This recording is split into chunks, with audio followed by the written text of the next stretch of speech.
বিসমিল্লাহির রহমানির রহিম। সীমা kitchen food. আমি আজকে আপনাদের কাছে রেসিপি নিয়ে এসেছি যে চিকেন ফ্রাই। এখানে আমি চিকেন ফ্রাইগুলো আমি এখানে ছোটো ছোটো করে চিকন করে কেটে দিয়েছি। এই যে কেটে দিলে আর কি মশলাটা মানে সব কিছু ঢুকবে আর কি। তাই প্রথমে আমি এখানে আমি হাফ চামচ পরিমাণ দেবো আদা দেবো না, হাফ চামচ পরিমাণ দেবো আমি রসুন বাট, হাফ চামচের একটু কম দেবো আমি ধনিয়া, একটু কম দেবো আমি দিবে আমি হাফ চামচের কম আমি এই যে পরিমাণ মতন আমি দিব হলুদের গুঁড়া, পরিমাণ মতন দেবো আমি মরিচের গুঁড়া এবং স্বাদ মতন লবণ। তা আমি কিছু পরিমাণ আমি এখানে সয়াবিন তেল দিয়ে দিব।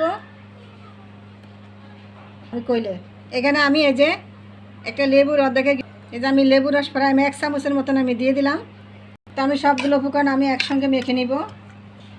এই যে আমি সবগুলো উপকরণ আমি একসঙ্গে মেখে নিব।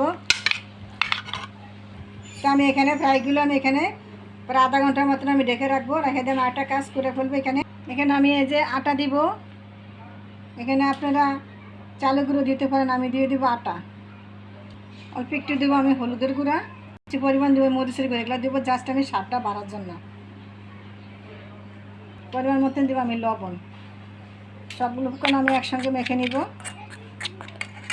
তো দেখুন এই যে এভাবে দেখেন, এই দেখুন এভাবে ঝেড়ে নেবে। যে আমি আপনাদের সাথে তাটা দেখাইতেছি।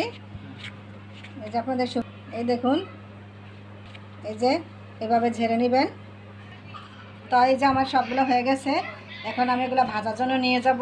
তো ফ্রাইগুলো ভাজার জন্য আমি এখানে কিছু সয়াবিন তেল দিয়ে দিব। তেলটা গরম হয়ে গেছে, এখন আমি দিয়ে দিব ফ্রাইগুলা। দেখুন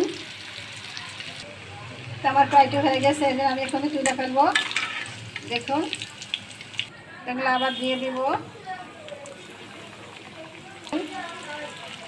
দেখেন আমার এই যে ফ্রাইগুলো হয়ে গেছে, এখন আমি সবগুলো তুলে ফেলবো।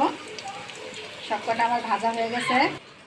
তো আমার দেখুন চিকেন ফ্রাইটা হয়ে গেছে। দেখুন কত সুন্দর সফট, এই যে একদম নরম তুলতুলে হয়ে গেছে একদম।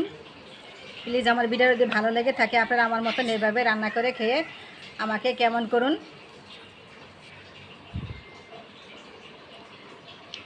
নতুন হয়ে থাকলে সাবস্ক্রাইব করুন। আল্লাহ হাফেজ।